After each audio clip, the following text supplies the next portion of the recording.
Hello and welcome. This is the No Glitz, No Glamour Bankster DFS video, NFL Week 8. This is our first look cash game lineup. Used to post these on Monday, rolling with the new schedule, posting them now on Wednesdays. Don't forget, Bankster DFS is a daily fantasy sports community. We are here for the casual player. That is who we cater to. And you get daily player pools for pro, college, and niche sports. You get our Slack chat. Everything runs through the Slack chat. We have a wonderful website, but the real money is in that Slack chat. And you get access to all the channels, bonus channels. Everything we do runs through that Slack chat. You get those award-winning articles and analysis from FSWA award winners like myself and Jeff Kaminsky. And we have members-only live streams a few days a week on our Facebook page. You get all of this for $3.99 per week, no hidden fees. Just $4 a week, get your coverage, everything that we do. You can lower that effective cost by signing up for monthly and yearly subscriptions, and your price will never increase as long as you don't cancel your membership. BanksterDFS.com. Everything, all sports, all content, no hidden fees. If you have questions, contact me at Bankster17, and you can sign up for your membership at BanksterDFS.com/subscribe. And if you want to get more NFL coverage, check us out every Sunday right here on our YouTube page, 11 a.m. Eastern. Myself and Michael Gudadero, the Big Gouda, do the Sunday NFL DFS Blitz, where we look at your cash lineups, your GPP lineups. We take your questions. We love your interaction. We look at the inactives and get you ready for Sunday's contests. And while you're here, please make sure you like, share, subscribe. Click that notification icon so you know when new videos are coming up, when we have those live streams, whenever any content is there, you'll have that with that notification icon ring. Like, share, subscribe. Right now, we are taking a look at Week 8 NFL. It's an interesting week here. I think this is a really interesting week to go stars and scrubs, potentially, though there is a decent middle ground. But I think we have a lot of value at almost every position. Wide receiver's a little weak, but almost every position. We've got ourselves some really interesting plays at the lower end. Let's take a look at who's available. Don't love using Josh Allen in cash, over $8,000. Has only had a couple of weeks this year where he's really paid off that $8,000 price tag. With your quarterback, you know 3x is good, but you really want that 4x upside. Allen has that upside. But I'm not in love with spending $8,000 on a quarterback this week. He's fine. Doesn't rush as much as he used to. Not in love with him there. Matthew Stafford's great. Has a great matchup.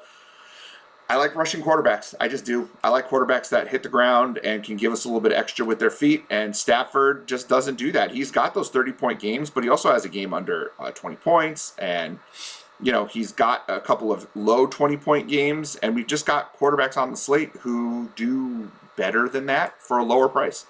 Brady, same thing. Herbert, don't love him against New England. Jalen Hurts has finally been priced up to $7,200. He is no longer a value, but that doesn't mean he's not valuable to our lineup. He gets there every week. Every single week, Jalen Hurts gets to his 3x value. The problem with Jalen Hurts is, and it started to come to fruition a little bit last week, he doesn't have much more than 3x value. He's going to get you to that floor, but sometimes we want a little bit of upside, particularly at the quarterback position. And he's only broke 30 points once this year. He's hovering in that 21 to 24 point range. I like him. I have no problem using him. Not sure he's going to be the guy to go with because I do think there's a Jalen Hurts-like player sneaking lower. We'll talk about him in a second. Joe Burrow's volume has been pretty good.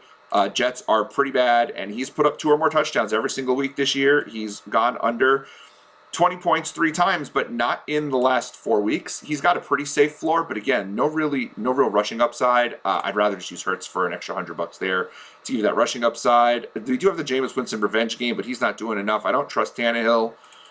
None of these other quarterbacks do much of anything for me until we head all the way down to Taylor Heineke.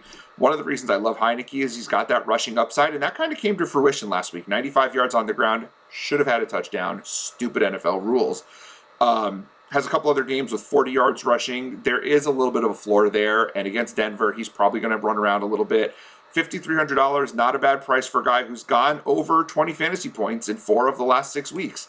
He's had some clunkers. That Kansas City game was real ugly for him.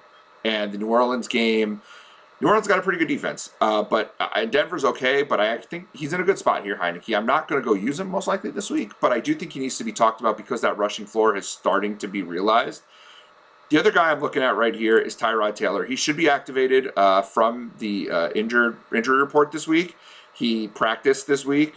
He practiced this week, and he was playing okay before he got injured. Only a couple of games sample, but he was doing really well in that Cleveland game. You know, crushed Jacksonville, did fine. Has a rushing floor, and is only $4,900 in a game where he's going to have to throw, and he's going to have to get himself pretty involved against the Rams team that should blow out Houston. And so we would like to think Tyrod Taylor is going to get those numbers and have the volume to pay off. And at $4,900, he does a lot of what Jalen Hurts does. And even if Taylor only goes for 21 fantasy points only, right, that's over 4x on his price, where with Hurts, it's not even 3x at 21 points. And so that's where we can then have extra money for other people. I'm going to throw Tyrod Taylor in there for now, hoping he comes off the COVID list, the injury list. If he doesn't play, I will probably end up using Jalen Hurts because I do have lineups that I like with Hurts, but I don't think we have to go there this week if we don't want to. At the running back position, Derrick Henry is fine. The volume is there. He didn't convert last week, but 16.4 points is not good for 9K, but he went down $300. It's not the worst you could do, right? It's 17 points is still probably going to get you there in cash, and really, he was 14 yards and a touchdown away. That's 3, 4, 5, and 6. That's 11 more points. That's at 27 points. So if he rushes for a touchdown and got to that 100-yard mark, which on 30 carries, he's going to get there, right? Most weeks. So I love the volume. And again, we can't worry about the touchdowns too much. He was a 30-point week waiting last week. He was one carry away, really, from getting there. 14-yard touchdown run, which with Derrick Henry is not bad. I think he's very usable in cash. I don't think he's required in cash this week, but I do think he's very usable. Kamara had a great game on, was it Monday night against Seattle? Had 11 targets. So after that 0-target game, the coaching staff, Sean Payton, was like, all right, we're going to throw the ball to Kamara. And he has 19 targets over the last 2 games, scored through the air, has 29 or more points each of those last 2 games. But Tampa Bay's tough on running backs. I know Khalil Herbert played well against them last week, but I'm not going to trust a running back in cash against Tampa Bay this year. It's just not going to happen. Austin Eckler's volume should be there. I don't love using running backs against the Patriots, though we did see last week Michael Carter and Ty Johnson both caught quite a few passes, and that's Austin Eckler's game. I just worry about this right here. If they get behind, they're going to abandon the run completely, and Eckler was really not involved in a game that he should have been highly involved in the passing game. Only 7 targets in a 34-6 blowout is a little worrisome to me. I'd rather just spend the extra $1,000 on Henry and get a value somewhere else. Najee Harris, the volume is completely there. Love him. It was over 20 points each of the last 4 weeks. Had 19 the week before that. He's been great, and that target volume's there. 5 or more targets in all but the first game of the year. The rushing volume really was there the last 2 games he played. Cleveland's not the easiest of matchups, but neither is Denver, and he was fine against Denver. So I have no problem getting Najee Harris in there. If I'm not using Deontay Johnson, who's spoiler I kind of like, Harris would be a guy that I'd really consider a running back. Jonathan Taylor is only seeing about 50 to 60% of the snaps, and he's doing great with them. He's big playability, leads the league in inside the 5 carries, gets work in the passing game, has a pretty good matchup against Tennessee.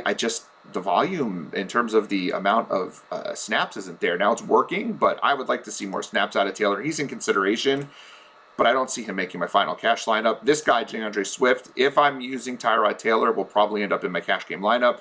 Target volume just too great. Excuse me. 6 or more targets in every game but 1 this year. Should be a competitive game against Philly, and they're just using him. They're using him a ton. The rushing volume's over 10 a week. The target volume is over 6 a week. He's just the guy who's going to look at a 20-point floor given that volume. I have no reason not to use DeAndre Swift at this point, unless he's playing like Tampa. Joe Mixon going up against the Jets should be a smash spot for him. I just don't trust his volume. They've been using Pirine and Evans a little too much for my liking in the passing game. They've been throwing the ball a ton, which is great if you have Burrow and Chase, and which I love. Uzama's been getting some work. I don't trust Joe Mixon for cash, despite the really good price and the really good matchup. Nick Chubb should see an increase in receiving targets with Kareem Hunt hurt. I don't worry about the emergence of Dearness Johnson. I think he's just going to be there to spell Chubb. I just don't think we need Chubb this week. James Robinson is in a great spot against Seattle. They're not very good against running backs. Robinson gets passing game work. He gets a ton of attempts. Problem is Urban Meyer seems to love Carlos Hyde at all the wrong times, but we do have a 4-game touchdown scoring streak from Robinson, 19 or more points in those games. $6,600 is a really strong price. He's very much in consideration for cash this week if we're not using a value option from Jacksonville. And I think there are a few value options that we're going to consider, so I'm not sure Robinson will make my lineup. Darrell Henderson's workload was there last week. He just didn't do anything with it. He was sort of chalky, and I'm not going to stack in cash, even though using Cup last week with Henderson would have really helped. We cashed regardless without Cup. I don't see the need for Henderson this week if they're just going to insist on throwing the ball as much as they are. Not using Fournette against a tough defense. The next running back I'll consider is Chuba Hubbard. He didn't do much last week, but the volume was there. 12 carries. I would have liked to see more, but they were down after pretty quickly against the Giants. Good target volume. Another week of 5 targets. Atlanta's a much more friendly matchup for Carolina. Definitely have Chuba considered for cash game. Probably won't end up making my final lineup, but he's in consideration. I'd like to know for sure that Khalil Herbert's the starter in Chicago. Damian Williams did not have a lot of touches at all. I think he had 4 touches last week, and Herbert had 18 and 5 targets. If he keeps getting that volume, he's a smash guy at this price. I don't love the matchup, but Jonathan Taylor had a good game against San Francisco last week, so Herbert's definitely in play. I just need a little more confirmation that he's the guy going forward. But 18 carries each of the last 3 weeks, two of which involved Damian Harris in the game, or not Damian Harris, Damian Williams. Lets me know that he's probably the guy right now, and I'm pretty comfortable with him at that price. Moving down, Alex Collins has had 15 or more rushes each of the last 3 weeks. He's getting a target or 2.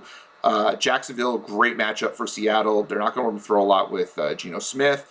I do think Collins is a good play. I'd probably rather use Herbert if I know he's getting the touches, but if we're not sure, then Collins is definitely in play. Zach Moss is in a really good spot against the bad Miami defense.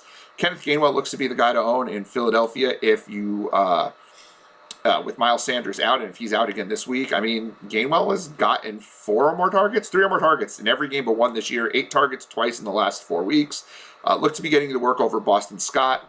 Not as much in love with him. I'd rather find the money for Collins or Herbert, but he's playable. But I'd rather just go down the $100 and use Michael Carter. I haven't locked in my cash core this week. I think I'm going to wait until the weekends to do that from now because it's always changing.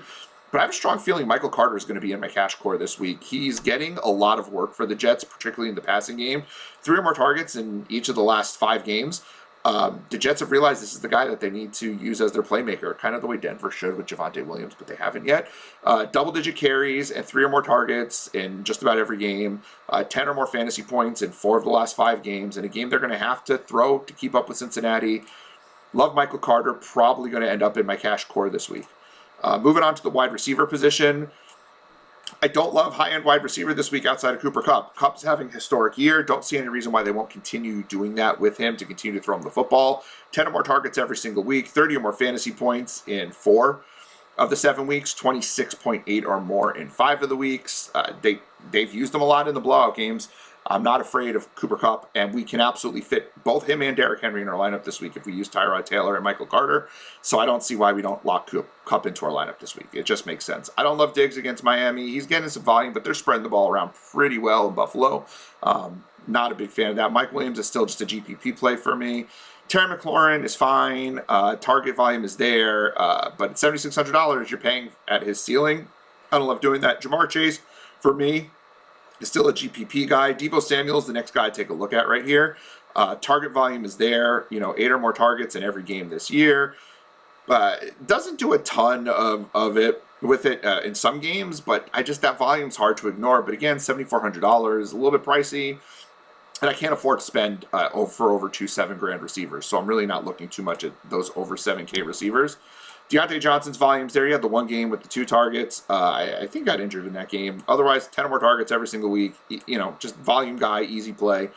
And we can probably afford him. Calvin Ridley, volume was there last week. 10 targets again, but didn't do anything with it. Matt Ryan just can't connect with him for some reason. Scored the touchdown. He's ready for a breakout, and Carolina's falling apart.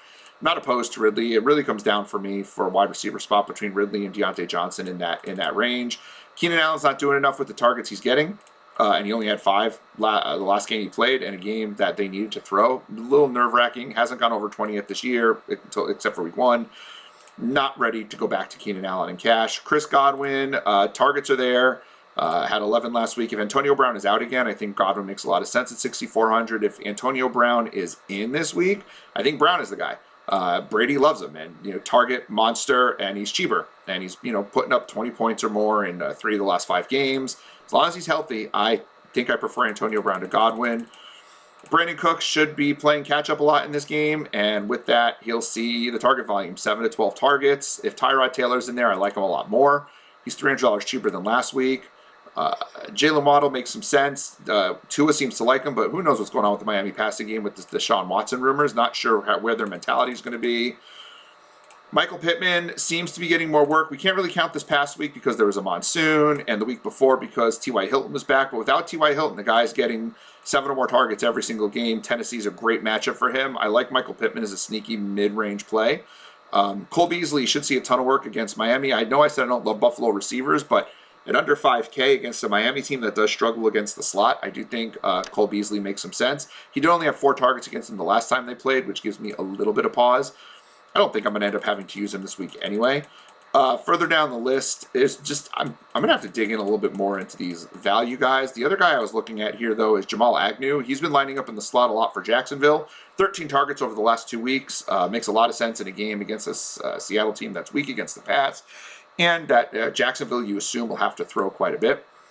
That's about where I'm at for wide receiver right now. And tight end position, I don't love the top end tight ends. Like, Pitts is fine. He's been getting the volume for sure the last 3 weeks and has done quite a bit with it the last couple weeks. But I don't have $6,300 to spend on a tight end this week.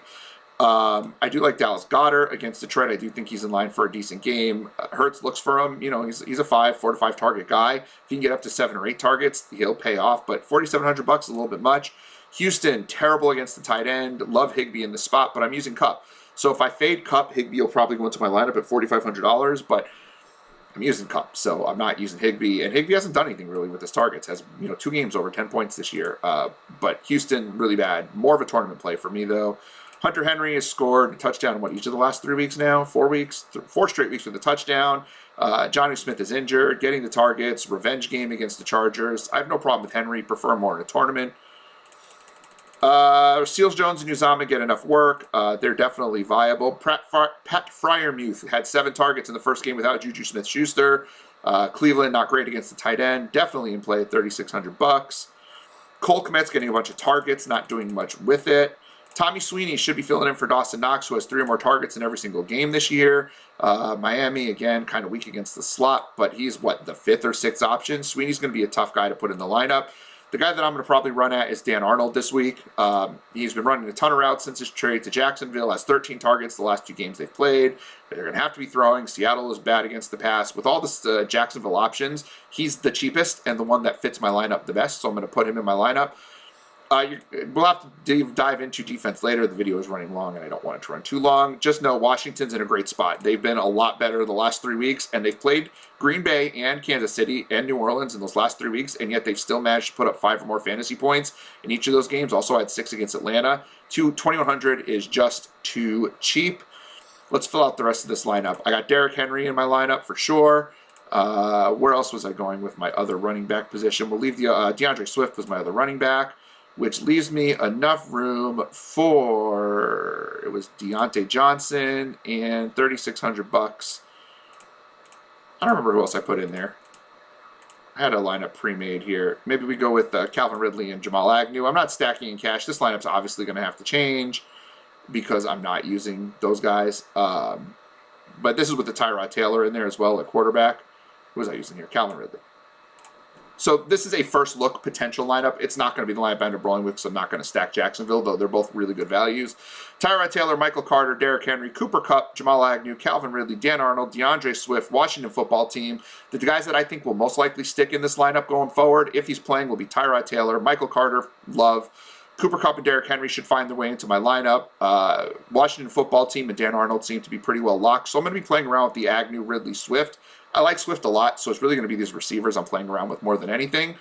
But who knows? We'll see what kind of news breaks, and we'll see what kind of changes are made. And if you are in our Slack chat, if you are part of the Bankster DFS community, we are a fantasy sports community for the casual player, you will get all those updates in the article. You'll get those updates in our Slack chat, and you'll get all the other sports that we cover for $3.99 a week at banksterdfs.com. Hit me up for questions at Bankster17. My name has been and will continue to be Doug Shane. Thank you so much for taking the time to spend your day with me. I look forward to talking to you next time.